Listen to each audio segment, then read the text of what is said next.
Epic धारा में सभी सखियों और सखाओं का स्वागत है। मैं हूं आपकी सखी नीलू और आज मैं आपके लिए महान साहित्यकार प्रेमचंद की कहानी लेकर आई हूं, ठाकुर का कुआं।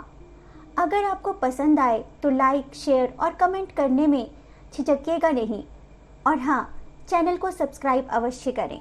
तो चलिए कहानी शुरू करते हैं। ठाकुर का कुआं। जोखू ने लोटा मुंह से लगाया तो पानी में सख्त बदबू आई। गंगी से बोला, ये कैसा पानी है, मारे बास के पिया नहीं जाता, गला सूखा जा रहा है और तू सड़ा पानी पिलाए देती है। गंगी प्रतिदिन शाम पानी भर लिया करती थी। कुआं दूर था, बार बार जाना मुश्किल था। कल वह पानी लाई तो उसमें बू बिल्कुल ना थी। आज पानी में बदबू कैसी? लोटा नाक से लगाया तो सचमुच बदबू थी। जरूर कोई जानवर कुएं में गिरकर मर गया होगा, मगर दूसरा पानी आवे कहाँ से? ठाकुर के कुएं पर कौन चढ़ने देगा? दूर से लोग डांट बताएंगे। साहू का कुआं गांव के उस सिरे पर है, परंतु वहां भी कौन पानी भरने देगा? कोई तीसरा कुआं गांव में है नहीं। जोखू कई दिन से बीमार है।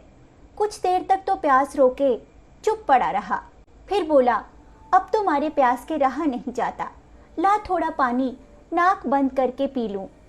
गंगी ने पानी न दिया। खराब पानी से बीमारी बढ़ जाएगी इतना जानती थी, परंतु यह न जानती थी कि पानी को उबाल देने से उसकी खराबी जाती रहती है। बोली, यह पानी कैसे पियोगे? न जाने कौन जानवर मरा है, कुएं से मैं दूसरा पानी लाए देती हूँ। जोखू ने आश्चर्य से उसकी ओर देखा। पानी कहाँ से लाएगी? ठाकुर और साहू के दो कुएं तो हैं, क्या एक लोटा पानी ना भरने देंगे? हाथ पांव तुड़वा आएगी और कुछ ना होगा। बैठ चुपके से, ब्रह्म देवता आशीर्वाद देंगे। ठाकुर लाठी मारेंगे, साहू जी 1 के 5 लेंगे। गरीबों का दर्द कौन समझता है? हम तो मर भी जाते हैं तो कोई द्वार पर झांकने नहीं आता। कंधा देना तो बड़ी बात है, ऐसे लोग कुएं से पानी भरने देंगे? इन शब्दों में कड़वा सत्य था। गंगी क्या जवाब देती, किंतु उसने वह बदबूदार पानी पीने को ना दिया। रात के 9 बजे थे। थके मांदे मजदूर तो सो चुके थे। ठाकुर के दरवाजे पर 10-5 बेफिक्रे जमा थे। मैदानी बहादुरी का तो अब न जमाना रहा है न मौका। कानूनी बहादुरी की बातें हो रही थी। कितनी होशियारी से ठाकुर ने थानेदार को एक खास मुकदमे में रिश्वत दी और साफ निकल गए। कितनी अकलमंदी से एक मार्के के मुकदमे की नकल ले आए।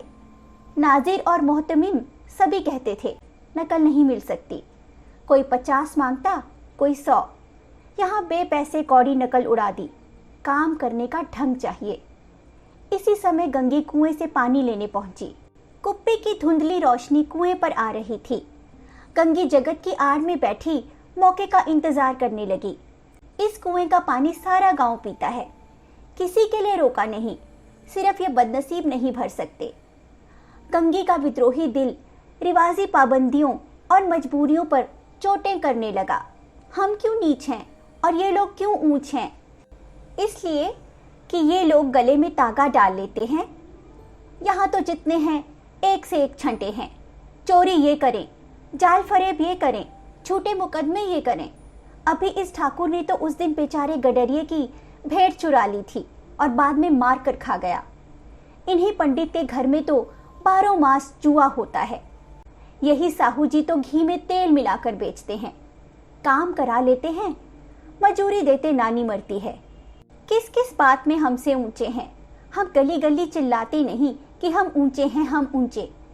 कभी गांव में आ जाती हूँ तो रस भरी आंख से देखने लगते हैं, जैसे सबकी छाती पर सांप लौटने लगता है।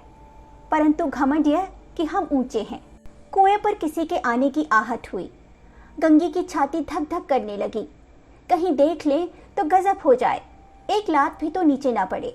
उसने घड़ा और रस्सी उठा ली और झुककर चलती हुई एक वृक्ष के अंधेरे साये में जा खड़ी हुई। कब इन लोगों को दया आती है किसी पर? बेचारे महंगू को इतना मारा कि महीनों लहू थूकता रहा, इसीलिए तो कि उसने बेगार न दी थी। इस पर ये लोग ऊंचे बनते हैं। कुएं पर स्त्रियां पानी भरने आई थी। इनमें बात हो रही थी। खाना खाने चले और हुक्म हुआ कि ताज़ा पानी भर लाओ, घड़े के लिए पैसे नहीं है। हम लोगों को आराम से बैठे देखकर जैसे मर्दों को जलन होती है। हाँ, यह तो ना हुआ कि कलसिया उठाकर भर लाते, बस हुक्म चला दिया कि ताज़ा पानी लाओ, जैसे हम लौंडियाँ ही तो हैं। लौंडियाँ नहीं तो और क्या हो तुम, रोटी कपड़ा नहीं पाती, 10-5 रुपए भी छीन झपट कर ले ही लेती हो, और लौंडियाँ कैसी होती हैं। मत लजाओ दीदी, छिन भर आराम करने को जी तरस कर रह जाता है। इतना काम किसी दूसरे के घर कर देती तो इससे कहीं आराम से रहती। ऊपर से वह एहसान मानता। यह काम करते करते मर जाओ, पर किसी का मुंह ही सीधा नहीं होता। दोनों पानी भरकर चली गई तो गंगी वृक्ष की छाया से निकली और कुएं की जगत के पास आई। बेफिक्र चले गए थे। ठाकुर भी दरवाजा बंद कर अंदर आंगन में सोने जा रहे थे। गंगी ने क्षणिक सुख की सांस ली। किसी तरह मैदान तो साफ हुआ। अमृत चुरा लेने के लिए जो राजकुमार किसी जमाने में गया था, वह भी शायद इतनी सावधानी के साथ और समझ बूझ कर ना गया हो। गंगी दबे पांव कुएं की जगत पर चढ़ी। विजय का ऐसा अनुभव उसे पहले कभी न हुआ था। उसने रस्सी का फंदा घड़े में डाला, दाएं बाएं चौकन्नी दृष्टि से देखा, जैसे कोई सिपाही रात को शत्रु के किले में सुराग कर रहा हो। अगर इस समय वह पकड़ ली गई तो फिर उसके लिए माफी या रियायत की रत्ती भर उम्मीद नहीं।